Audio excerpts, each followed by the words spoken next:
Tasya Farasha sedang dalam proses perceraian dan sudah dipastikan akan berstatus menjanda, meskipun belum resmi dari pengadilan. Ia telah mengajukan gugatan cerai terhadap suaminya, Ahmad As-Segaf, atas dugaan penggelapan dana perusahaan dan perselisihan yang menyebabkan hilangnya kepercayaan. Selain gugatan cerai, Tasya juga menyiapkan laporan polisi untuk melaporkan Ahmad As-Segaf karena dugaan penggelapan tersebut. Berikut adalah rincian informasi terkait proses pengajuan gugatan. Tasya Farasha mendaftarkan gugatan cerai di Pengadilan Agama Jakarta Selatan pada 12 September 2025. Alasan perceraian. Penyebab utama perceraian adalah dugaan penggelapan dana perusahaan senilai 23 miliar rupiah yang dilakukan oleh Ahmad As-Segaf, yang juga pernah menjabat sebagai Chief Financial Officer, CFO, perusahaan Tasya. Sidang Perdana. Sidang perdana dengan agenda mediasi digelar pada 24 September 2025, namun mediasi tersebut berakhir buntu karena tidak ada kesepakatan. Perkara hukum lain. Selain cerai, Tasya akan melaporkan Ahmad As-Segaf ke polisi atas tuduhan penggelapan dana perusahaan. Status terkini. Mediasi gagal, dan kasus perceraian masih berlanjut di pengadilan. Tuntutan. Dalam gugatannya, Tasya meminta nafkah anak hanya sebesar Rp100, yang disebutnya sebagai simbol tanggung jawab, bukan soal harta. Sudah bercerai secara agama.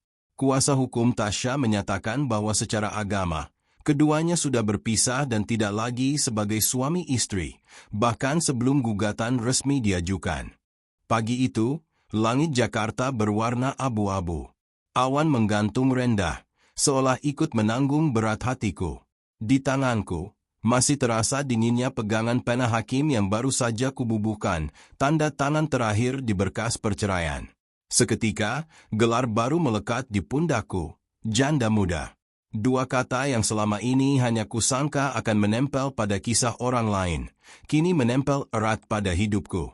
Aku, Tasya, perempuan berusia 29 tahun, yang selama 5 tahun terakhir dikenal publik sebagai seorang beauty influencer, penulis buku kecantikan, sekaligus istri dari seorang pengusaha muda bernama Adrian. Dari luar, hidupku terlihat sempurna, karir yang menanjak, keluarga kecil yang harmonis, rumah yang megah, dan senyum yang selalu kutampilkan di layar kaca maupun media sosial. Tapi di balik semua itu, badai rumah tangga yang tidak terlihat oleh kamera, ternyata sudah lama menggerogoti fondasi kebahagiaan kami.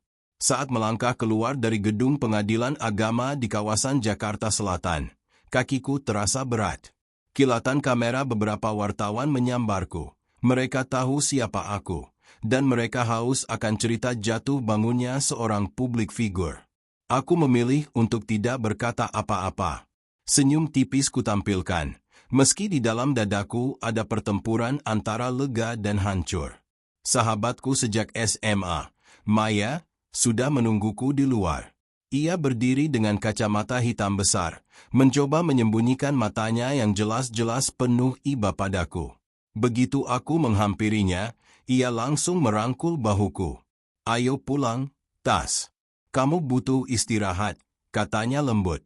Aku hanya mengangguk. Kata-kataku seolah tercekat. Baru beberapa jam lalu, di ruang sidang yang dingin, aku mendengar suara hakim yang begitu tegas. Dengan ini, pengadilan mengabulkan permohonan cerai. Kalimat itu terngiang terus di kepalaku, seperti kaset rusak yang tak mau berhenti diputar. Di dalam mobil, sepanjang perjalanan pulang, aku hanya memandang keluar jendela. Gedung-gedung tinggi Jakarta terlihat asing. Suara klakson yang biasanya hanya gangguan lalu lintas, kini terdengar seperti ejekan.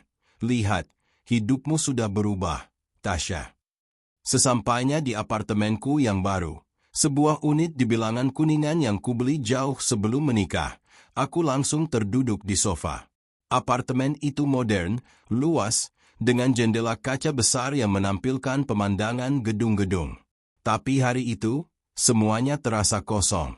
Tak ada suara Adrian, tak ada langkah kakinya, tak ada aroma parfumnya yang dulu menemaniku. Maya menuangkan segelas air mineral lalu duduk di sampingku. Kamu kuat, Tas. Perceraian bukan akhir dari segalanya. Aku tersenyum pahit. Kuat? Rasanya aku malah hancur, Mei. Semua orang lihat aku ini sukses, glamor, influencer dengan jutaan pengikut. Tapi kenyataannya, aku bahkan tidak bisa mempertahankan rumah tanggaku. Maya menatapku serius. Tidak ada yang salah denganmu. Kadang, orang memang ditakdirkan untuk tidak berjalan bersama selamanya. Kamu berhak bahagia, Tas. Aku terdiam. Kata-kata Maya masuk, tapi tidak cukup kuat untuk menutup luka yang masih basah. Di meja, ponselku terus bergetar. Puluhan pesan masuk dari grup keluarga, rekan kerja, bahkan netizen yang selalu ingin tahu urusan pribadiku. Ada yang menuliskan doa, ada yang menulis kalimat motivasi, tapi tidak sedikit juga yang menyelipkan nada sinis. Ternyata rumah tangga selebgram juga bisa kandas ya, tulis salah satu komentar di DM Instagramku. Aku menarik napas panjang. Dunia digital, yang selama ini menjadi sumber rezekiku, kini terasa seperti medan perang. Setiap unggahan, setiap story, pasti akan ditafsirkan, diperdebatkan, bahkan dijadikan bahan gosip. Malam itu, setelah Maya pulang, aku berdiri di depan cermin besar di kamar tidurku.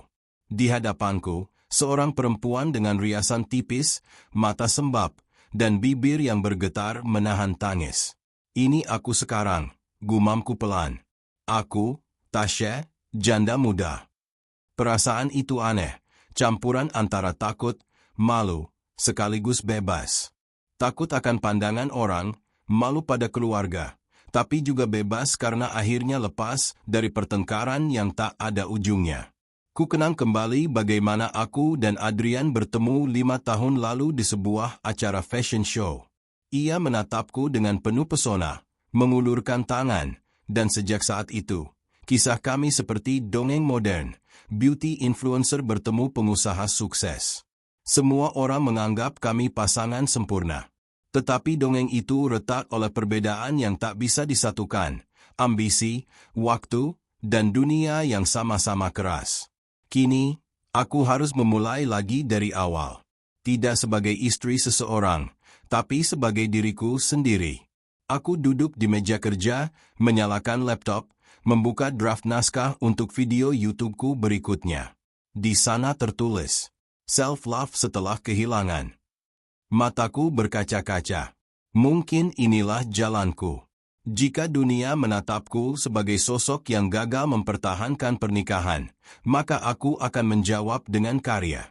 Aku akan menjawab dengan kejujuran, menunjukkan bahwa di balik make-up, di balik cahaya ring light, aku juga manusia yang bisa patah, tapi juga bisa bangkit.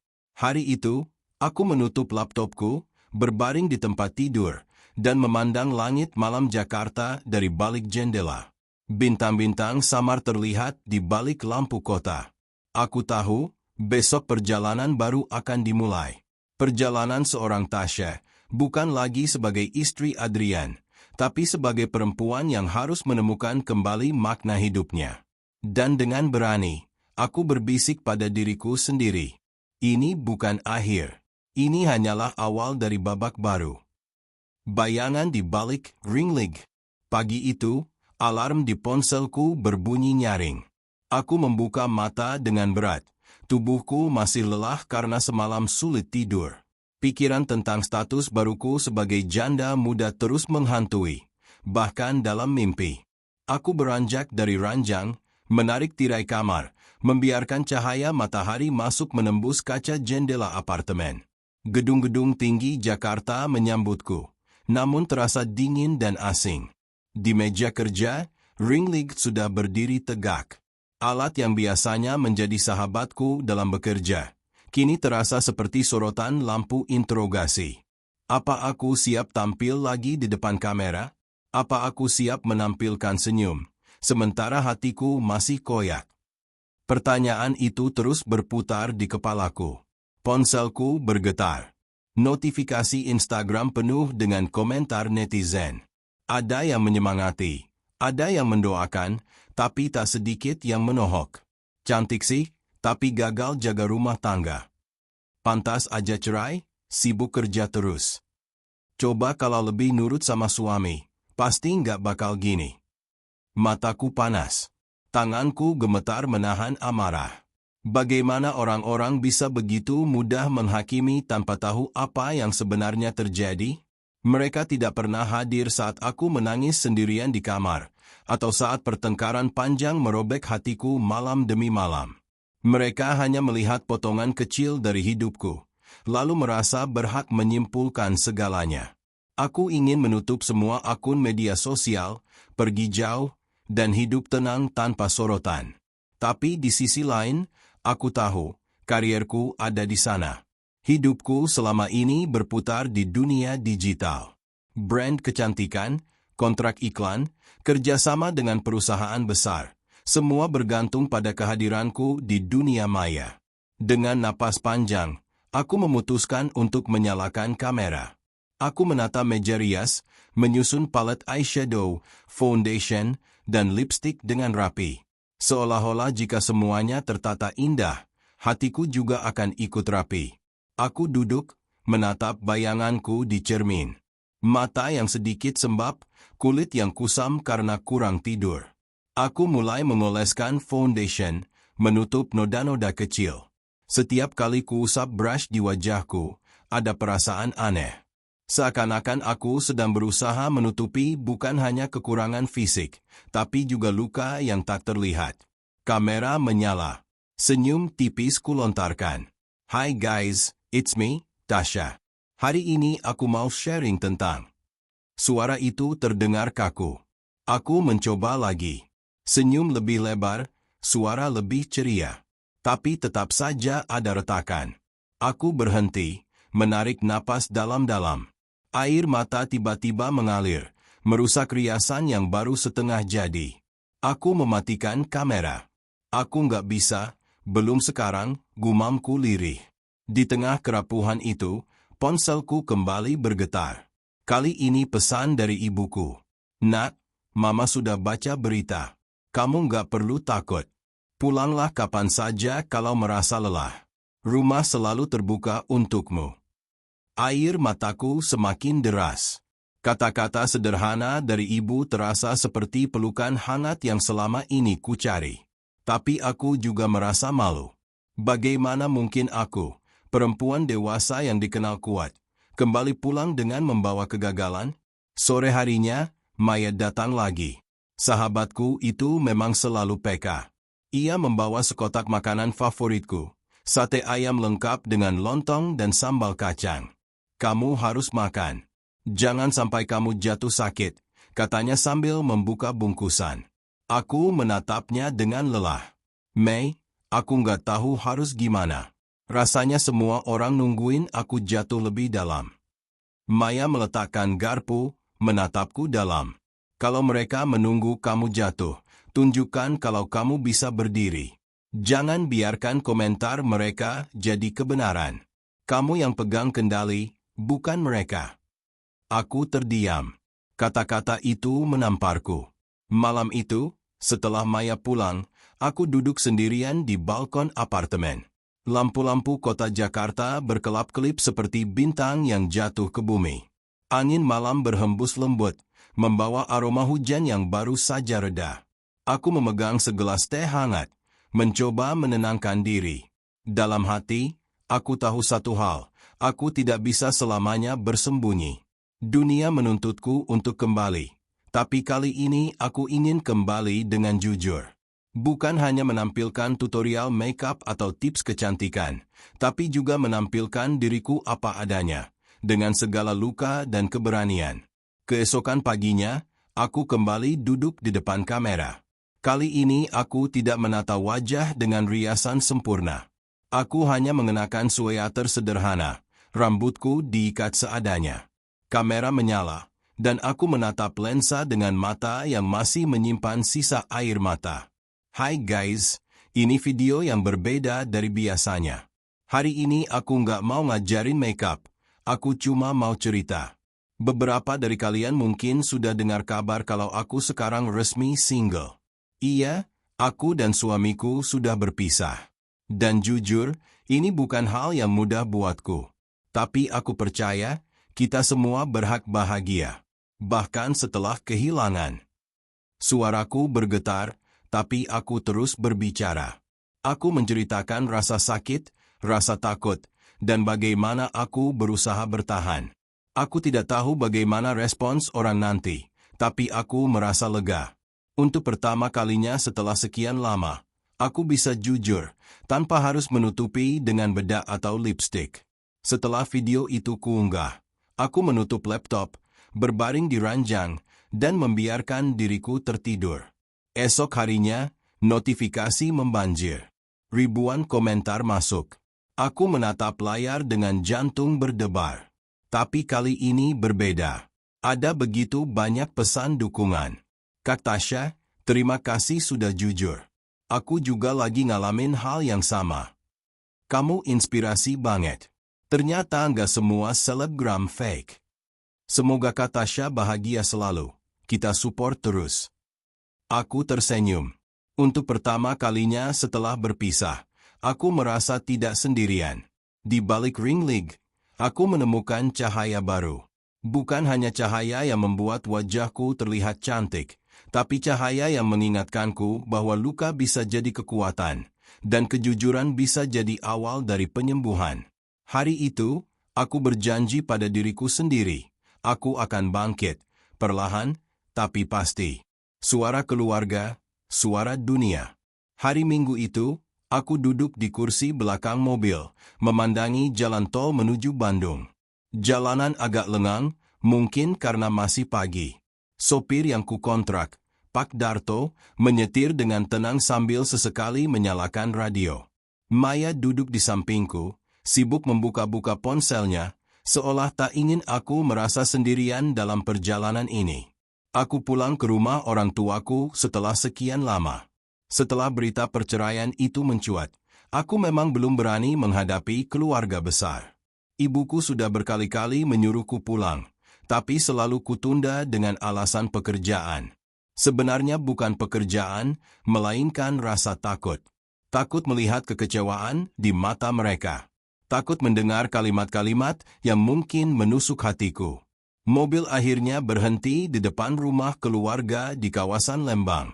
Udara sejuk langsung menyapa begitu aku membuka pintu. Rumah bergaya kolonial dengan halaman luas itu selalu memberi rasa nostalgia. Dulu aku sering berlari-larian di halaman ini, bermain bersama adik-adikku. Kini aku kembali, bukan sebagai anak yang membawa kabar gembira, melainkan kabar tentang pernikahan yang kandas. Pintu dibuka oleh ibuku. Rambutnya yang sudah memutih sebagian terikat rapi, wajahnya tetap teduh. Begitu melihatku, ia langsung merangkul erat tubuhku. "Nak, Mama kangen sekali." Pelukan itu hangat. Air mataku tumpah begitu saja. Semua kekuatan yang kutahan selama ini runtuh di pelukan ibu. "Maaf, Ma. Maaf karena gagal." Ibuku menepuk punggungku lembut. "SSST. Tidak ada yang gagal. Kamu sudah berusaha. Kadang memang jalan Tuhan berbeda dengan rencana kita." Aku hanya bisa menangis. Rasanya lega sekaligus pedih. Di ruang tamu, sudah berkumpul beberapa anggota keluarga besar. Ada Bibi Sari, yang terkenal cerewet, Paman Johan yang suka memberi wejangan, juga dua sepupuku yang lebih muda tapi sudah menikah. Begitu aku masuk, semua mata tertuju padaku. Ada tatapan iba, ada yang penuh tanya, ada juga yang menyelidik. Bibi Sari yang pertama bicara. "Tasya, kenapa bisa sampai bercerai? Kalian kan kelihatannya bahagia. Abrian itu tampan, mapan. Jarang lo ada laki-laki seperti itu." Aku menarik napas panjang. Bibi, yang terlihat di luar tidak selalu sama dengan yang terjadi di dalam. "Kami sudah mencoba, tapi tidak bisa." Paman Johan menimpali. "Tapi sebagai istri, bukankah tugasmu menjaga rumah tangga tetap utuh? Kamu kan sibuk sekali dengan kerjaan, event, endorse. Mungkin Adrian merasa tidak diperhatikan." Kata-kata itu menancap seperti pisau. Aku tahu akan mendengar kalimat semacam itu, tapi tetap saja perih. Aku menunduk, mencoba menahan air mata. Ibuku segera memotong. Johan, cukup. Jangan salahkan Tasha. Kamu tidak tahu apa yang sudah ia lalui. Suasana menjadi hening. Semua terdiam. Aku mengangkat wajahku, berusaha tegar. Aku tidak datang ke sini untuk mencari pembenaran. Aku hanya ingin kalian tahu, aku sudah berusaha. Tapi ada hal-hal yang tidak bisa dipaksakan. Aku datang karena aku ingin tetap dekat dengan keluarga, meski statusku sudah berubah. Kalimat itu membuat suasana mencair sedikit. Sepupuku, Rani, mendekat dan menggenggam tanganku. Kak, aku bangga sama Kak Tasha. Butuh keberanian besar untuk mengambil keputusan seperti itu. Aku tersenyum tipis. Setidaknya ada yang memahami. Setelah makan siang bersama, aku dan ibuku berbincang di teras belakang. Pemandangan hijau perkebunan teh terhampar luas. Angin sepo-sepo membawa aroma tanah basah. Ibuku menatapku dengan mata penuh kasih. Nak, jangan pikir perceraian ini membuatmu lebih rendah. Justru Mama melihat kamu lebih kuat sekarang. Tapi ingat, hidupmu bukan hanya tentang karir. Jangan lupa jaga kesehatan. Jangan lupa bahagia. Aku mengangguk. Kata-kata ibu menenangkan sekaligus menyadarkanku. Beberapa hari kemudian, aku kembali ke Jakarta. Kesibukan langsung menungguku. Brand kosmetik besar asal Korea yang selama ini bekerja sama denganku, menghubungi manajerku. Mereka ingin memastikan apakah status baruku akan memengaruhi citra mereka. Aku menghadiri pertemuan di sebuah hotel bintang 5 di Sudirman. Ruangan itu dingin, dengan meja panjang dan layar presentasi besar. 3 orang perwakilan brand duduk di depanku, ekspresi mereka formal. Tasha, kami menghargai kerja samamu selama ini. Tapi kamu tahu, citra publik sangat penting. Kami ingin tahu bagaimana kamu akan menghadapi sorotan media setelah perceraianmu. Aku menatap mereka dengan tenang, meski di dalam hati ada kegelisahan. Saya sadar, status saya sekarang jadi bahan pembicaraan. Tapi saya tidak akan menutupi atau berbohong. Justru saya ingin menunjukkan bahwa perempuan bisa tetap berkarya, bahkan setelah mengalami kegagalan pribadi. Saya ingin menjadikan ini bagian dari perjalanan saya, bukan aib. Mereka saling pandang. Salah satu dari mereka tersenyum kecil. Itu jawaban yang berani. Kami akan tetap mendukungmu, selama kamu bisa menjaga integritas. Aku menghela napas lega. Setidaknya, satu masalah bisa teratasi. Namun tak semua berjalan mulus. Beberapa kontrak kerja lain dibatalkan. Ada brand lokal yang khawatir image janda muda tidak sesuai dengan produk mereka. Ada pula tawaran iklan televisi yang mendadak ditarik. Rasanya pahit, tapi aku mencoba menerima. Maya selalu mengingatkanku, kalau ada pintu yang tertutup, pasti ada pintu lain yang terbuka. Dan benar saja, setelah video jujurku di YouTube viral, beberapa brand baru justru datang. Mereka melihatku bukan hanya sebagai wajah cantik yang menjual produk, tapi juga sebagai sosok otentik yang bisa menginspirasi banyak perempuan. Salah satunya, sebuah perusahaan startup kecantikan lokal yang dikelola anak muda. Mereka mengajakku menjadi brand ambassador dengan tema kampanye, Beauty in Honesty. Ketika membaca konsep itu, aku tersenyum. Seolah semesta ingin menunjukkan bahwa dari luka, bisa lahir cahaya. Malam itu, aku duduk di balkon apartemen, memandangi lampu kota yang berkelip. Pikiranku kembali pada kata-kata ibuku. Hidup bukan hanya soal karir, tapi juga soal menemukan kebahagiaan sejati. Aku memegang secangkir teh hangat, membisikkan doa dalam hati. Ya Tuhan, beri aku kekuatan untuk terus melangkah. Bantu aku agar tidak lagi takut pada suara orang lain. Dan untuk pertama kalinya, aku benar-benar percaya bahwa masa depanku masih penuh kemungkinan. Aku bukan lagi istri Adrian. Aku bukan lagi bagian dari dongeng sempurna yang diharapkan banyak orang. Aku adalah Tasha, perempuan yang belajar berdiri di atas kakinya sendiri, dengan luka yang perlahan berubah menjadi kekuatan. Tatapan di balik kilauan pesta. Jakarta malam itu berkilau. Lampu-lampu gedung pencakar langit memantul di jendela mobilku yang melaju menuju sebuah hotel bintang 5 di kawasan SCBD. Di dashboard, undangan digital terpampang di layar ponsel. Grand Launching Luxury Beauty Brand. Aku sudah menerima undangan seminggu lalu, tapi sampai detik terakhir, hatiku masih bimbang. Aku tahu, menghadiri acara publik berarti menyiapkan diri untuk tatapan orang. Tatapan yang tidak hanya mengagumi, tapi juga menguliti. Mereka akan melihatku, lalu berbisik-bisik. Itu dia, Tasha, janda muda. Cantik sih, tapi gagal mempertahankan rumah tangganya. Namun Maya meyakinkanku, Tas, kamu gak bisa sembunyi selamanya. Dunia sosialita ini memang kejam, tapi kamu juga tahu caranya bertahan. Kamu harus tunjukkan kalau kamu masih berdiri. Aku menatap pantulan wajahku di kaca mobil. Rambut panjangku digerai dengan blow halus, riasan wajah sempurna dengan sentuhan smoky eyes, gaun satin biru tua yang pas di tubuhku. Malam ini, aku akan muncul bukan sebagai perempuan yang patah, tapi sebagai sosok yang tetap kuat, bahkan setelah runtuh. Begitu memasuki ballroom hotel, aroma parfum mewah bercampur dengan cahaya lampu kristal yang berkilauan. Musik lembut mengalun, meja-meja tinggi dihiasi gelas sampanye, dan para tamu bergaun glamor saling bertegur sapa. Kamera-kamera media siap menyorot siapa saja yang hadir. Aku melangkah dengan senyum tipis. Beberapa wajah menoleh.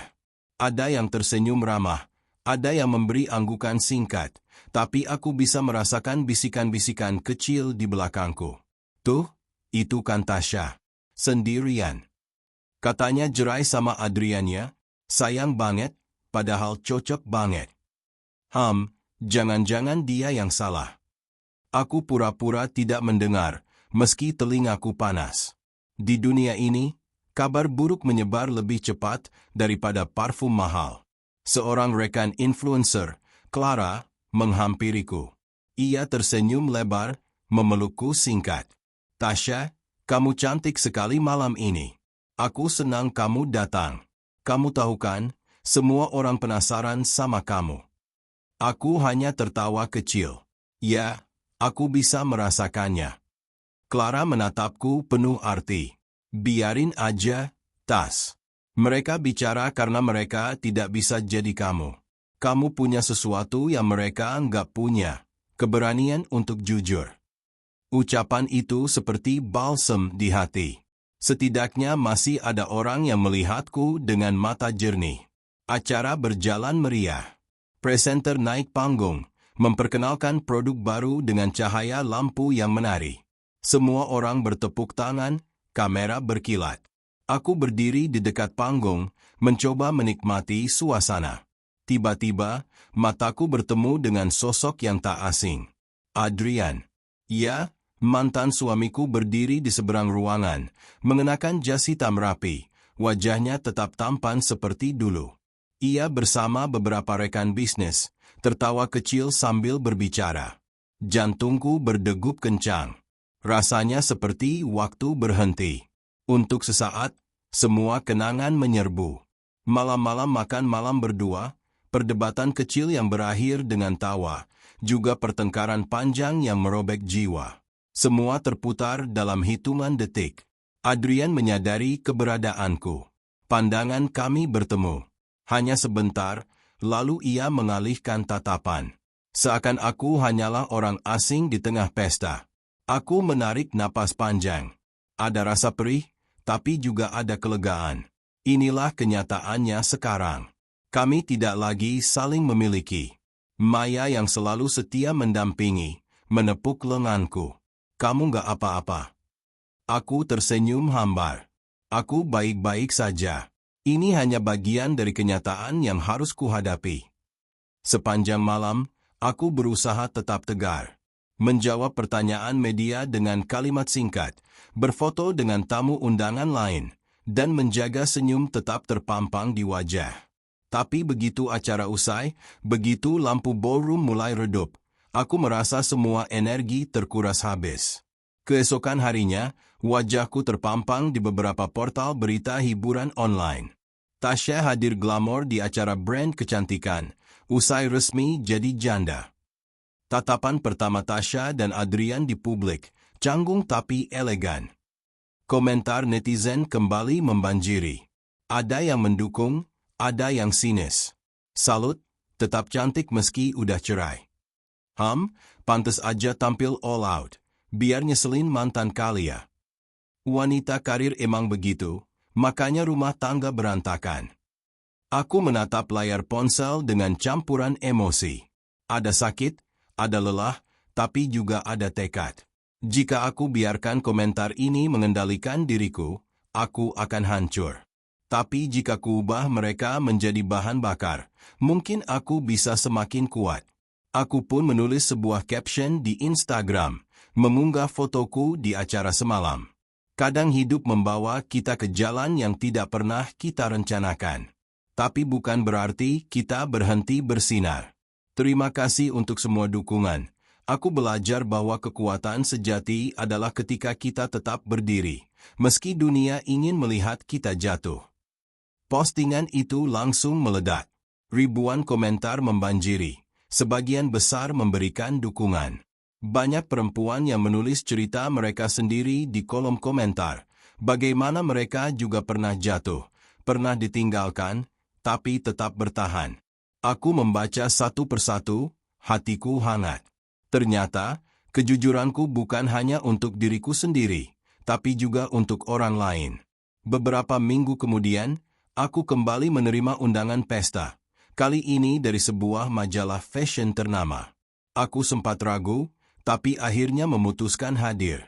Aku tahu, menghadapi dunia sosial bukan lagi sekadar tuntutan pekerjaan, tapi juga bagian dari perjalanan untuk menerima diriku yang baru. Dan kali ini, aku tidak hanya datang sebagai Tasya, janda muda, tapi sebagai Tasya, perempuan yang berani menghadapi tatapan dunia. Aku belajar bahwa pesta bukan hanya tentang kilauan gaun dan sorot lampu. Pesta juga tentang keberanian menghadapi bisikan, tentang berdiri tegak meski mata orang menusuk. Dan di balik semua itu, aku mulai memahami sesuatu. Dunia bisa menilaimu sesuka hati, tapi hanya dirimu yang bisa menentukan siapa kamu sebenarnya. Lingkaran baru, luka lama. Malam itu, aku duduk di sofa apartemen, menatap layar laptop yang penuh dengan email undangan. Dunia seakan berlomba-lomba menarikku kembali ke pusat sorotan. Sejak video pengakuanku tentang perceraian viral, jumlah pengikutku melonjak. Brand-brand mulai berdatangan lagi. Kali ini dengan kampanye yang mengusung tema kejujuran dan kekuatan perempuan. Di satu sisi, aku bersyukur. Tapi di sisi lain, aku mulai merasa letih. Kehidupan pribadiku seperti tak lagi milik sendiri. Semua orang ingin tahu apa yang sedang kulakukan, dengan siapa aku keluar, bahkan apa yang kurasakan setiap hari. Suatu sore, Maya datang sambil membawa undangan fisik berwarna emas. Tas, kamu harus ikut. Ini bukan sekadar pesta, ini networking. Banyak orang baru, pebisnis muda, influencer, bahkan beberapa artis. Percayalah, kamu butuh lingkaran sosial yang segar. Aku menatapnya ragu. Mei, aku capek harus terus tampil. Aku cuma ingin hidup tenang. Maya duduk di sampingku, menggenggam tanganku. Aku tahu kamu capek. Tapi ingat, dunia nggak berhenti cuma karena kamu cerai. Justru ini saatnya kamu buka lembaran baru. Dan siapa tahu, kamu ketemu orang-orang yang benar-benar bisa mendukungmu. Aku akhirnya mengangguk. Dalam hati, aku tahu Maya benar. Jika aku terus bersembunyi, aku akan tenggelam dalam kesedihan sendiri. Acara itu digelar di sebuah rooftop lounge mewah di kawasan Senopati. Dari ketinggian, lampu kota Jakarta berkilau seperti permata. Musik jazz modern mengalun lembut, sementara para tamu dengan pakaian glamor bercengkerama sambil menikmati minuman. Aku datang dengan gaun hitam sederhana namun elegan. Tidak ingin terlalu menonjol, tapi cukup untuk menunjukkan bahwa aku masih percaya diri. Beberapa orang langsung menghampiriku. Ada yang sekadar menyapa, ada yang ingin berfoto, ada pula yang berusaha membuka percakapan tentang perceraianku. Aku tersenyum sopan, tapi menahan diri untuk tidak membuka luka lama di hadapan orang-orang asing. Di tengah keramaian itu, Maya memperkenalkanku pada seseorang. Tas, ini Raka. Dia pengusaha muda, founder salah satu startup kecantikan lokal yang lagi naik daun. Aku menoleh, dan mataku bertemu dengan sosok pria berusia awal 30-an. Rambutnya rapi, senyumnya hangat, matanya teduh. Ia mengulurkan tangan. Senang akhirnya bertemu langsung. Saya sudah lama mengikuti karya kamu. Video terakhir kamu benar-benar menginspirasi. Aku sedikit terkejut. Biasanya, orang memuji soal make-up tutorial atau gaya fashionku. Tapi kali ini, ia menyebut video tentang kejujuranku setelah perceraian. Ada sesuatu yang berbeda. Terima kasih, jawabku sambil menjabat tangannya. Kami mulai berbincang. Tentang dunia kecantikan, tentang industri digital, bahkan tentang perjalanan masing-masing. Raka bercerita bagaimana ia membangun startupnya dari nol. Bagaimana ia percaya bahwa kecantikan harus dekat dengan kejujuran, bukan sekadar kemasan mewah. Aku mendengarkan dengan antusias, merasa percakapan ini lebih bermakna daripada basa-basi pesta yang biasanya membosankan. Malam itu, aku merasa ada sesuatu yang baru. Sebuah lingkaran sosial yang tidak hanya menilaiku dari gaun yang kupakai atau statusku di media, tapi juga dari isi pikiranku. Hari-hari berikutnya, aku semakin sering bertemu dengan Raka. Kadang untuk sekadar ngopi di kafe, kadang untuk membicarakan ide kolaborasi. Maya selalu tersenyum penuh arti setiap kali aku menceritakan pertemuan itu. Wajahmu bercahaya kalau ngomongin dia, Tas, godanya. Aku menggeleng cepat. Mei, jangan lebay. Aku belum siap mikirin hubungan lagi. Tapi nggak salahkan, punya teman baru yang bikin kamu merasa dihargai. Aku terdiam. Benar juga. Raka berbeda. Ia tidak menyinggung masa laluku, tidak menilaiku dari gosip. Ia hanya mendengarkan, menghargai, dan sesekali memberikan sudut pandang yang segar. Namun, dunia luar tidak pernah tidur. Gosip mulai berembus. Beberapa akun gosip di media sosial mengunggah foto kebersamaan kami di sebuah kafe. Judulnya sensasional. Tasya move on, terlihat bersama pengusaha muda Raka. Komentar netizen pun heboh.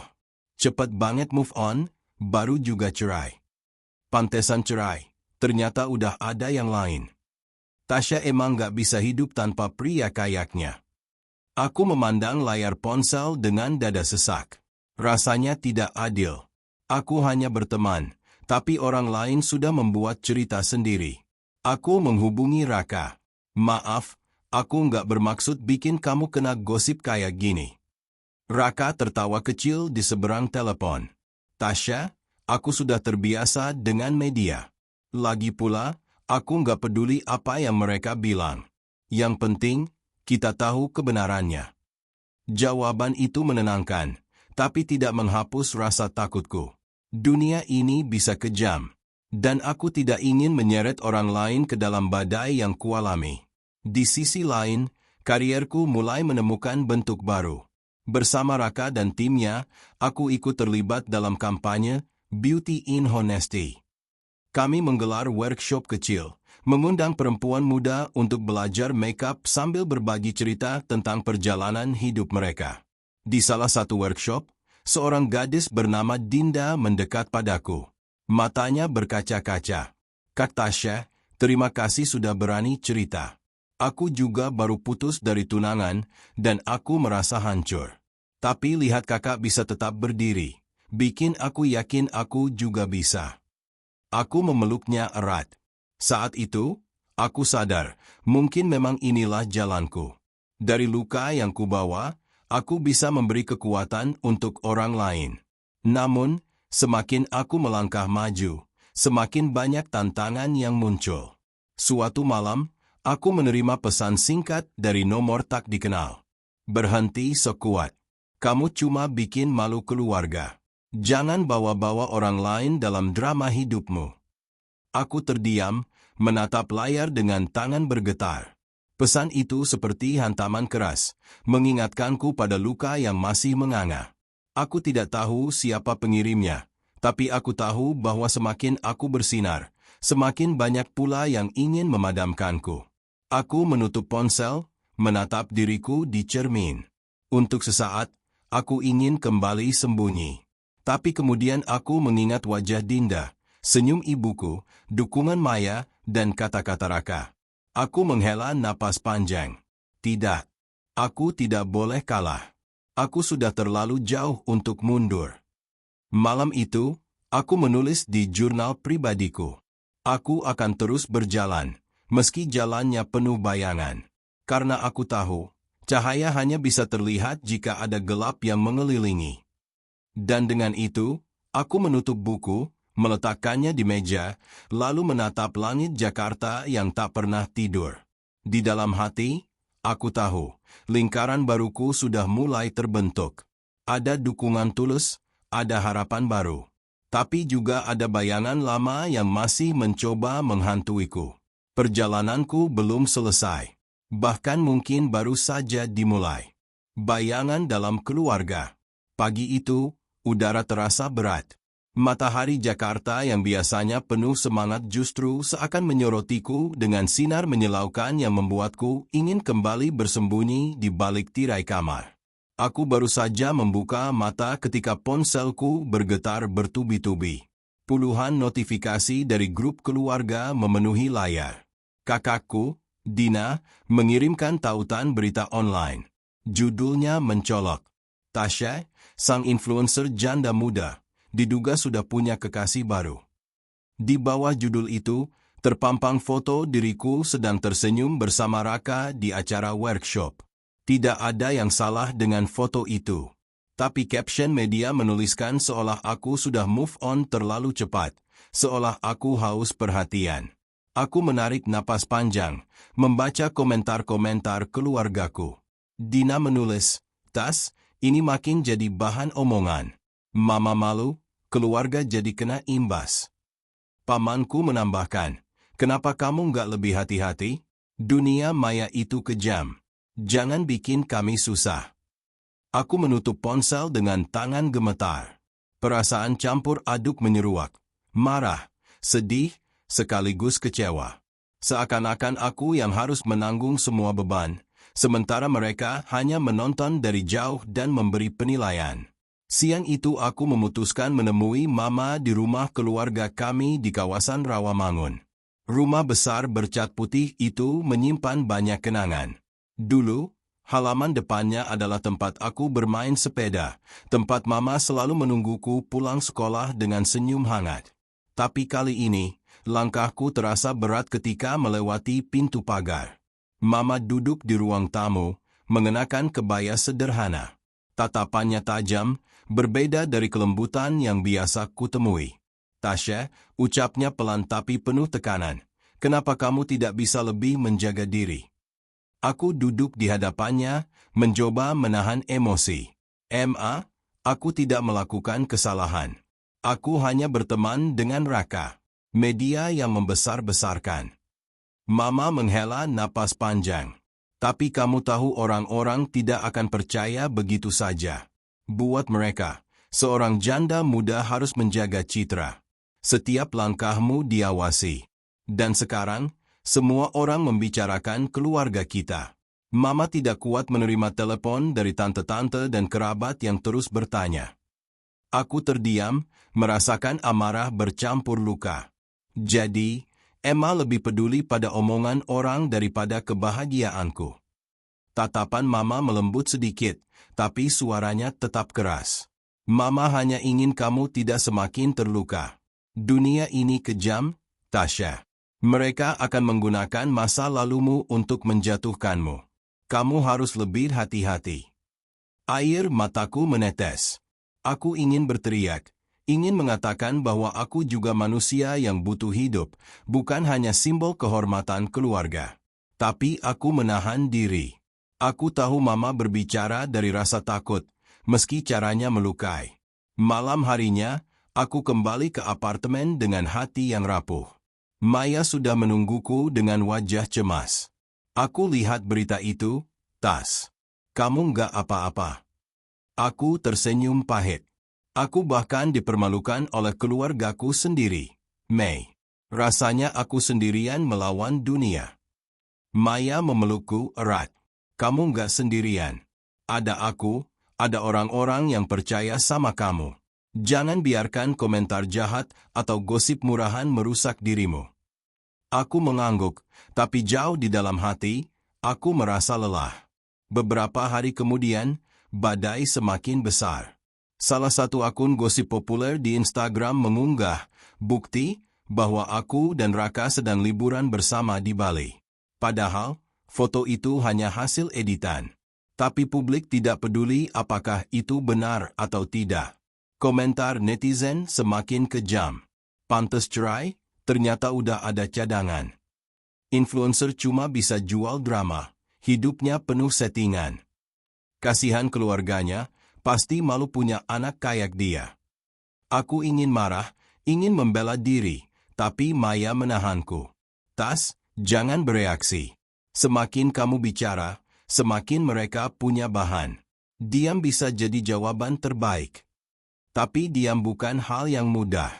Setiap kali membuka ponsel, aku merasa dadaku sesak. Setiap kali melihat wajahku di kaca, aku merasa asing dengan diriku sendiri. Di tengah kekacauan itu, Raka menemuiku. Ia datang membawa sebuket bunga matahari, simbol kekuatan dan optimisme. Tasya, aku tahu semua ini berat.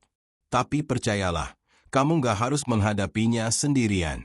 Kalau kamu butuh aku bicara ke media, aku siap. Aku menggeleng. Jangan, Raka. Aku nggak mau kamu ikut terseret. Ia menatapku serius. Aku nggak peduli dengan apa kata orang. Yang penting, kamu tahu kamu berharga. Kamu bukan definisi dari gosip mereka. Aku hampir menangis mendengar kata-katanya. Untuk pertama kalinya sejak lama, aku merasa ada seseorang yang melihatku bukan sebagai janda muda atau influencer penuh drama, tapi sebagai seorang perempuan biasa yang sedang berusaha bertahan. Namun, konflik tidak berhenti sampai di situ. Suatu malam, Dina datang ke apartemenku. Wajahnya tegang, matanya merah seperti habis menangis. Kenapa kamu bikin semua orang susah? Tas, katanya begitu masuk. Papa marah besar. Dia bilang kamu mempermalukan keluarga. Dia bahkan gak mau lihat wajahmu lagi kalau kamu terus dekat sama Raka. Aku menatapnya tak percaya. Apa salahku? Aku hanya mencoba bangkit. Kenapa aku harus selalu dianggap beban? Dina menggertakkan giginya. Kamu gak mengerti? Ya, dalam keluarga kita, nama baik itu segalanya. Dan sekarang, kamu menghancurkannya. Air mataku jatuh lagi. Aku hanya ingin hidupku sendiri. Apa itu salah? Hening. Dina akhirnya menunduk, suaranya melembut. Aku tahu kamu terluka. Aku juga sayang sama kamu. Tapi aku minta, tolong pikirkan keluarga. Ia pergi meninggalkanku dalam kebisuan. Aku berdiri lama di depan pintu, merasa seakan dunia menutup semua jalannya. Malam itu, aku menulis di jurnal pribadiku lagi. Ketika aku mencoba membangun hidupku, mereka menyebutku egois. Ketika aku diam, mereka menyebutku lemah. Dunia menuntut aku menjadi sosok yang sempurna, tapi aku hanya manusia. Jika menjadi diriku sendiri dianggap dosa, maka biarlah aku tetap berdosa. Karena aku lebih takut kehilangan diriku daripada kehilangan mereka. Aku menutup buku itu dengan tangan gemetar. Untuk pertama kalinya, aku sadar, perjuanganku bukan hanya melawan gosip publik, tapi juga melawan bayangan dalam keluargaku sendiri. Dan itu, mungkin, adalah perang yang paling sulit. Suara yang tak bisa dibungkam. Langkah pertama selalu yang paling berat. Malam itu aku duduk di depan laptop, menatap layar kosong dengan jari yang ragu di atas keyboard. Sudah berhari-hari aku dikepung oleh gosip, serangan komentar jahat, dan tekanan keluarga yang meminta aku diam. Namun semakin aku diam, semakin deras arus yang menyeretku. Aku tahu, kalau aku tidak segera bersuara, aku akan tenggelam. Aku membuka kamera laptop, menarik napas panjang, lalu menekan tombol record. Wajahku sendiri muncul di layar, terlihat lelah tapi penuh tekad. Halo semuanya, suaraku terdengar serak. Aku nggak tahu harus mulai dari mana. Tapi aku ingin kalian dengar langsung dariku, bukan dari media atau gosip yang berseliweran. Aku lelah harus selalu dianggap tokoh dalam cerita orang lain. Jadi malam ini, biarkan aku jadi tokoh dalam ceritaku sendiri. Aku berhenti sebentar, menatap mataku sendiri di layar. Ya, aku bercerai. Itu adalah keputusan berat, dan aku yang menjalaninya. Tapi percayalah, perceraian bukan akhir dunia. Aku bukan gagal, aku bukan aib. Aku manusia, sama seperti kalian, yang punya hak untuk memilih jalan hidupnya. Dan kalau sekarang aku dekat dengan orang baru, itu bukan karena aku haus perhatian. Itu karena aku belajar untuk membuka hati lagi setelah hancur. Apa salahnya seorang perempuan melanjutkan hidup? Kata-kata itu keluar dari hatiku, deras seperti sungai yang akhirnya menemukan jalannya. Aku berbicara selama hampir setengah jam, membuka isi hati yang selama ini kutahan. Tentang tekanan keluarga, tentang komentar jahat, tentang bagaimana aku merasa dihancurkan oleh opini orang lain. Aku tidak akan minta maaf karena menjadi diriku sendiri, ucapku menutup video. Dan untuk kalian yang juga sedang berjuang dengan luka kalian, percayalah, kalian tidak sendirian. Kita bisa bangkit bersama. Aku menekan tombol stop record, lalu mengunggah video itu ke kanal YouTube-ku. Reaksi publik datang lebih cepat dari yang kuduga. Dalam beberapa jam, videoku masuk ke trending. Ribuan komentar membanjiri, tapi kali ini nadanya berbeda. Terima kasih, Kak. Aku merasa dikuatkan. Kak Tasya, kamu nggak sendiri. Aku juga pernah mengalami hal serupa. Akhirnya ada yang berani bicara jujur. Kamu inspirasiku. Tentu masih ada komentar pedas, tapi untuk pertama kalinya, dukungan jauh lebih banyak. Seperti cahaya kecil yang menembus kabut gelap. Maya menelponku dengan suara penuh semangat. Tas. Kamu nggak ngerti seberapa besar dampaknya. Orang-orang mulai lihat kamu bukan sekadar influencer, tapi sosok yang berani. Aku tersenyum, meski masih ada ketakutan di hatiku. Mei, aku cuma bicara jujur. Dan itu yang membuatmu berbeda. Namun, keberanian selalu datang dengan konsekuensi. Keesokan harinya, aku menerima surat somasi dari sebuah media online. Mereka menuduhku mencemarkan nama baik karena menyebut berita mereka tidak akurat. Aku terdiam menatap surat itu, merasa dunia kembali menghantamku. Raka datang sore itu, duduk di seberangku sambil membaca surat tersebut. Ini hanya gertakan. Mereka takut kehilangan klik. Jangan gentar. Aku menghela napas. Tapi bagaimana kalau mereka benar-benar menuntutku? Aku nggak siap perang hukum, Rak. Ia menatapku dengan mata penuh keyakinan. Kalau kamu mau, aku bisa bantu. Startupku punya koneksi dengan beberapa pengacara media. Tapi keputusan tetap di tanganmu. Mau terus maju, atau berhenti di sini? Aku memandang surat itu lagi. Dulu mungkin aku akan memilih mundur. Tapi sekarang, aku sudah memulai sesuatu yang lebih besar dari diriku sendiri. Tidak, kataku mantap. Aku tidak akan mundur. Seiring berjalannya waktu, aku memutuskan membuat sebuah platform baru. Suara Perempuan. Sebuah ruang online tempat para perempuan bisa berbagi cerita tanpa takut dihakimi. Ide ini muncul dari banyaknya pesan pribadi yang kuterima setelah videoku viral. Gadis-gadis muda, ibu rumah tangga, bahkan janda lain menulis kisah mereka padaku. Di acara peluncuran kecil yang digelar sederhana di sebuah kafe, aku berdiri di depan puluhan perempuan dengan hati berdebar. Aku pernah merasa sendirian, ucapku, tapi sekarang aku sadar, kita punya kekuatan ketika kita bersama. Suara perempuan bukan hanya tentangku, tapi tentang kita semua. Sorak dan tepuk tangan mengisi ruangan. Untuk pertama kalinya sejak perceraian, aku merasa bukan hanya bangkit, tapi juga memberi makna. Namun, badai tidak serta-merta reda. Di balik layar, keluargaku semakin menekan. Dina menelponku dengan suara bergetar. Tas, Papa benar-benar marah. Dia bilang kalau kamu terus begini, kamu bukan bagian dari keluarga lagi. Hatiku hancur mendengarnya. Aku mencintai keluargaku, tapi aku juga mencintai diriku sendiri. Dina, aku tidak bisa kembali menjadi orang yang mereka mau. Aku harus menjalani hidupku sendiri. Isak tangis terdengar dari seberang. Aku takut kita kehilanganmu. Aku meneteskan air mata. Kamu tidak akan kehilanganku. Tapi mungkin mereka harus belajar menerima aku apa adanya.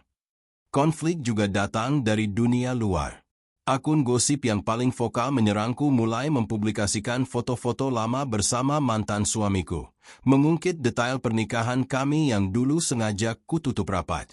Mereka ingin menunjukkan aku bukan korban, melainkan penyebab retaknya rumah tangga. Aku membaca artikel itu dengan dada sesak. Sakit sekali melihat masa laluku dikoyak lagi. Luka lama diungkit untuk dijadikan tontonan. Aku hampir menyerah. Hampir. Sampai sebuah pesan masuk di inboxku. Dari seorang perempuan tak kukenal. Kak Tasya, aku baca berita tentang kakak. Aku tahu itu pasti nggak enak. Tapi aku cuma mau bilang, karena keberanian kakak, aku berani melawan kekerasan rumah tangga yang kualami.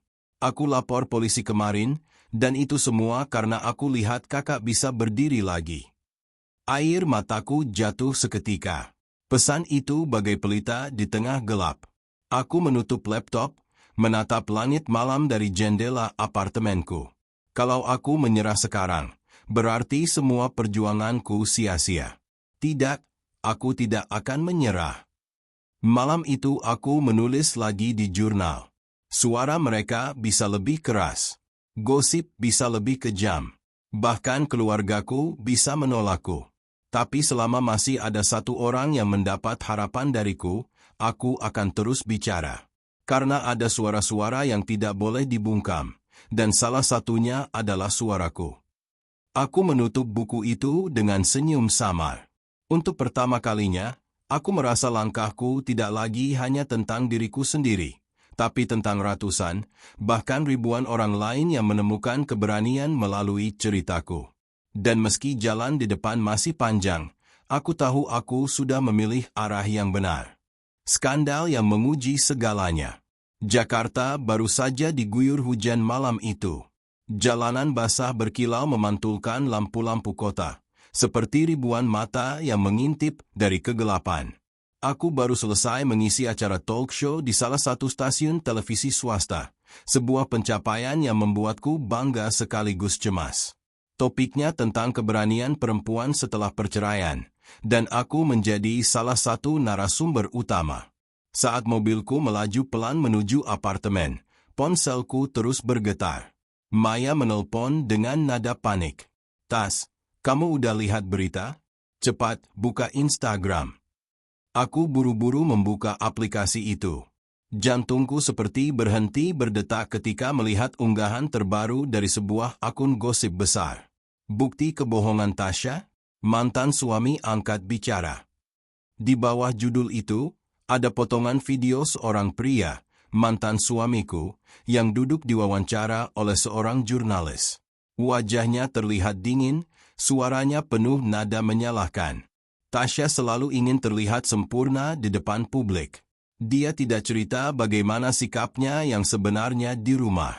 Aku sudah berusaha mempertahankan, Tapi dia yang minta cerai. Sekarang dia main drama, seolah korban. Itu tidak adil.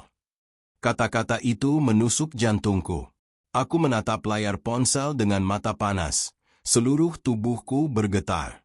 Dalam hitungan menit, komentar bermunculan. Wah, ternyata si Tasya yang salah.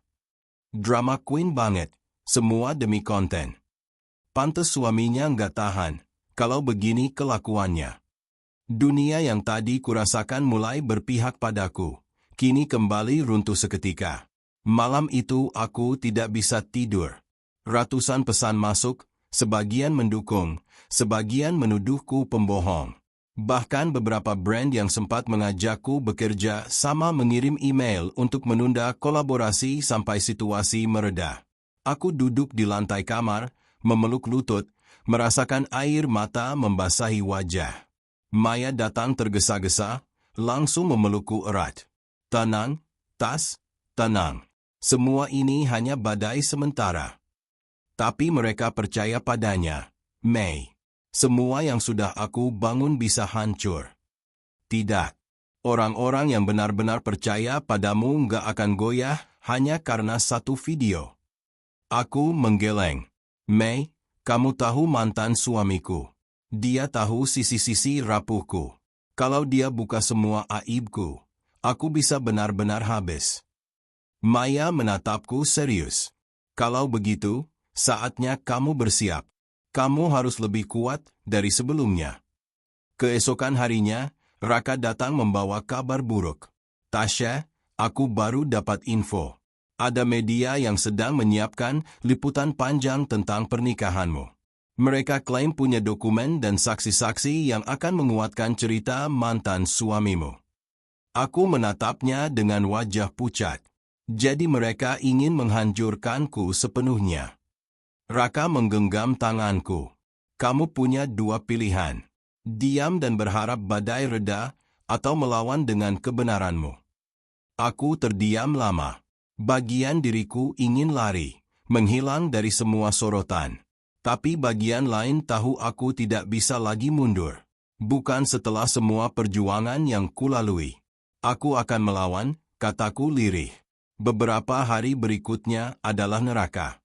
Media menggempur dengan artikel-artikel sensasional. Tentang sifatku yang katanya egois. Tentang rumor perselingkuhan yang tak pernah kulakukan. Bahkan tentang keluargaku yang disebut kecewa padaku. Papa benar-benar tidak mau bicara denganku lagi. Mama hanya bisa menangis. Sementara Dina mencoba menjadi penengah tapi juga bingung harus berdiri di pihak siapa. Di media sosial, hashtag Tasya Pembohong sempat menjadi trending. Aku membaca satu persatu komentar yang menusuk seperti duri. Influencer kayak gini harus diboikot. Pantes keluarganya malu. Udah janda, tukang bohong lagi. Rasanya aku ingin menjerit. Namun, di tengah kehancuran itu, aku menemukan keberanian baru. Aku menghubungi seorang jurnalis independen, Sinta, yang pernah menulis artikel positif tentang platform Suara Perempuan. Kami bertemu di sebuah kafe kecil, jauh dari keramaian. Sinta, aku ingin cerita semuanya. Tanpa sensor, tanpa topeng. Aku ingin orang-orang tahu kebenaran dari mulutku sendiri. Sinta menatapku penuh simpati. Kamu yakin? Ini bisa jadi bumerang kalau tidak hati-hati. Aku lebih takut hidup dalam kebohongan yang dipaksakan orang lain daripada kehilangan semua ini. Tulislah apa adanya. Beberapa minggu kemudian, artikel panjang Sinta terbit di sebuah portal berita independen. Judulnya sederhana tapi kuat. Tasya, aku tidak sempurna, tapi aku jujur. Dalam artikel itu, aku menceritakan perjalanan rumah tanggaku dengan jujur, bahwa aku memang bukan istri sempurna, bahwa aku punya kesalahan, tapi aku tidak pernah memainkan drama demi simpati. Aku mengakui bahwa akulah yang meminta cerai, karena pernikahan itu sudah lama tidak sehat. Lebih baik aku keluar dengan luka daripada terus hidup dalam kebohongan. Kutipan itu menjadi sorotan utama. Artikel itu viral. Banyak yang tetap menyalahkanku, tapi lebih banyak lagi yang justru menghargai keberanianku. Dukungan mengalir deras, terutama dari para perempuan yang merasakan hal serupa. Malam itu, aku duduk di balkon apartemen, menatap langit Jakarta yang gelap tapi penuh bintang samar. Raka duduk di sampingku, menawari secangkir teh hangat. Kamu tahu, Tas? Kamu mungkin baru saja membuka jalan untuk banyak orang. Skandal ini bukan akhir, tapi awal dari sesuatu yang lebih besar. Aku tersenyum tipis. Awalnya aku pikir semua ini akan menghancurkanku. Tapi ternyata, justru membuatku menemukan kekuatan yang tidak pernah aku sadari ada. Aku menatap jauh, mengingat semua luka, semua gosip, semua tekanan keluarga. Mereka masih ada, bayangan itu tidak akan pernah sepenuhnya hilang. Tapi kini aku tahu, aku bisa berdiri meski diterpa badai. Sebelum tidur, aku kembali menulis di jurnal pribadiku. Mereka mencoba menjadikanku skandal. Mereka ingin aku hancur. Tapi aku memilih untuk jujur. Dan dari kejujuran itulah aku menemukan kembali diriku. Jika ini yang disebut aib, maka aku bangga dengan aibku. Karena dari sinilah aku belajar arti kebebasan sejati. Aku menutup buku itu dengan senyum getir. Perjalananku belum selesai. Masih ada tantangan yang menunggu. Tapi aku tahu satu hal, aku tidak lagi takut. Berdamai dengan bayangan. Langit Jakarta sore itu berwarna jingga, seperti lukisan yang berusaha menenangkan jiwa-jiwa lelah. Dari jendela apartemenku, aku menatap jauh keluar, merasakan kedamaian yang perlahan datang setelah badai panjang. Sudah berbulan-bulan sejak skandal besar itu mengguncang hidupku. Namun, anehnya, aku kini merasa lebih kuat dibandingkan sebelumnya. Artikel Sinta tentang kisahku masih terus dibicarakan. Beberapa orang tetap menganggapku pencitraan, tapi lebih banyak yang justru mengirimkan pesan dukungan. Ada ibu rumah tangga yang menulis, "Kak Tasya, terima kasih sudah berani bicara. Saya pun akhirnya berani mengajukan perceraian setelah bertahun-tahun diperlakukan tidak adil." Ada juga mahasiswa yang berkata, "Cerita kakak bikin saya sadar bahwa perempuan punya hak untuk memilih hidupnya." Pesan-pesan itu seperti pelukan hangat dari orang-orang yang bahkan tak pernah kukenal. Aku merasa tidak lagi sendirian. Namun, bukan berarti semuanya berjalan mulus. Hubunganku dengan keluarga masih penuh jarak. Papa tetap dingin, seolah bayangan perceraian ini adalah noda yang menempel selamanya pada namaku. Mama mulai mencoba melunak, tapi aku tahu hatinya masih rapuh menanggung beban omongan tetangga. Dina sesekali menemuiku, berusaha menyeimbangkan keadaan, meski seringkali dia pun terjebak di tengah perbedaan kami. Aku tahu aku harus melakukan sesuatu. Bukan demi membuktikan apa-apa, melainkan demi hatiku sendiri. Maka suatu hari, aku memberanikan diri pulang ke rumah orang tuaku di Depok. Rumah itu masih sama seperti dulu. Pagar besi berwarna hijau, halaman kecil dengan pohon mangga yang mulai berbuah. Aku berdiri lama di depan pintu sebelum mengetuk. Mama yang membuka, wajahnya kaget bercampur haru. "Tasya," hanya itu yang keluar dari bibirnya sebelum air matanya jatuh. Aku langsung memeluknya erat. Aku pulang. Aku kangen." Di ruang tamu, suasana agak kaku. Papa duduk di kursi rotan kesayangannya, membaca koran meski jelas sekali beliau hanya berpura-pura. Dina duduk di samping, menatapku dengan tatapan memberi semangat. Aku menarik napas panjang. "Pak, aku tahu Papa kecewa sama aku. Aku tahu perceraian ini bukan hal yang bisa Papa banggakan. Tapi aku ingin Papa tahu, aku tidak pernah berniat mempermalukan keluarga. Aku hanya ingin hidup yang lebih baik, meski jalannya penuh luka." Papa meletakkan koran, menatapku lama. Sorot matanya keras, tapi aku menangkap kerentanan di baliknya. "Ayah hanya tidak ingin kamu jadi bahan omongan, Tasya. Dunia ini kejam. Ayah takut kamu tidak kuat." Air mataku menetes. "Aku memang tidak kuat, Pak. Tapi aku belajar jadi kuat. Dan aku butuh papa, bukan sebagai hakim, tapi sebagai pelindung. Suasana hening. Mama menggenggam tanganku. Dina menatap papa dengan penuh harap. Akhirnya, papa menarik napas berat, lalu berkata lirih, "Kalau itu jalanmu, ayah hanya bisa mendoakan. Jangan lagi bersembunyi di balik pencitraan. Jadilah dirimu seutuhnya." Untuk pertama kalinya setelah sekian lama, aku merasa diterima kembali. Hari-hari berikutnya, aku semakin fokus pada platform Suara Perempuan yang kini berkembang pesat. Banyak komunitas yang mengajakku bekerja sama. Bahkan beberapa organisasi internasional melirik program ini sebagai gerakan sosial. Di sebuah seminar di kampus ternama, aku berdiri di depan ratusan mahasiswa.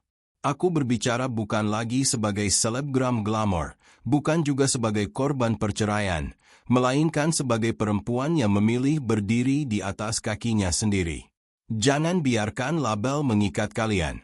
Janda, lajang, menikah, itu semua hanya status. Yang terpenting adalah siapa diri kalian sebenarnya, dan bagaimana kalian berani memperjuangkan hidup yang kalian yakini. Tepuk tangan bergemuruh. Aku melihat beberapa mahasiswi meneteskan air mata, dan di saat itu aku tahu, semua luka yang pernah kualami kini berubah menjadi cahaya untuk orang lain. Malamnya, aku duduk di balkon apartemen, menulis di jurnal pribadiku. Kebiasaan lama yang selalu menemaniku melewati masa-masa sulit. Aku pernah takut dengan kata janda. Aku pernah merasa hancur karena dunia menatapku seperti aib berjalan. Tapi sekarang aku tahu, status itu tidak pernah menentukan nilainya diriku. Aku adalah Tasha, seorang perempuan yang pernah gagal, pernah jatuh, tapi bangkit kembali. Dan aku bangga dengan semua itu. Aku menutup buku itu dengan senyum. Raka, yang sejak awal selalu ada di sisiku, datang membawa 2 gelas teh. Ia menatapku dengan senyum hangat. "Kamu sadar nggak, Tas? Kamu udah jauh sekali berubah. Dari perempuan yang dulu takut bayangan gosip, jadi perempuan yang bisa menatap dunia dengan kepala tegak." Aku tersenyum. Mungkin aku tidak lagi sama seperti dulu, tapi aku lebih mencintai diriku yang sekarang. Kami berdua terdiam menatap langit malam. Tidak ada kata-kata manis, tidak ada janji muluk. Hanya keheningan yang penuh makna. Beberapa bulan kemudian, aku mengadakan acara besar, peluncuran buku pertamaku yang berjudul Berdamai dengan Bayangan. Isinya adalah kumpulan refleksi, perjalanan luka, dan kisah tentang keberanian perempuan yang berani memilih jalannya sendiri. Ruangan penuh. Mama duduk di barisan depan dengan mata berbinar. Papa meski masih kaku tetap hadir. Dina memegang tanganku erat. Maya tersenyum penuh kebanggaan. Dan Raka, dia hanya menatap dari kejauhan, cukup dengan tatapan yang membuatku merasa tidak sendirian. Saat aku naik ke panggung, aku menatap ratusan wajah di hadapanku. Aku tidak lagi merasa sebagai korban. Aku tidak lagi merasa harus membuktikan sesuatu. Aku hanya ingin berbagi apa yang sudah kupelajari. Dulu, aku takut pada bayangan gosip, bayangan penilaian orang, bayangan masa lalu. Tapi kini aku sadar, bayangan hanya ada karena ada cahaya. Dan aku memilih menjadi cahaya, meski kecil, tapi nyata. Tepuk tangan pecah. Aku menunduk penuh syukur. Malam itu, setelah acara usai, aku berdiri sendirian di halaman gedung, menatap bulan yang menggantung di langit. Hati kecilku berbisik. Inilah akhirnya, sekaligus awal yang baru. Aku bukan lagi perempuan yang sama. Aku bukan lagi sekadar janda muda. Aku adalah diriku, utuh, kuat, dan bebas. Aku menghirup udara dalam-dalam, merasakan kelegaan yang belum pernah kurasakan sebelumnya. Untuk pertama kalinya setelah sekian lama, aku benar-benar berdamai dengan bayangan.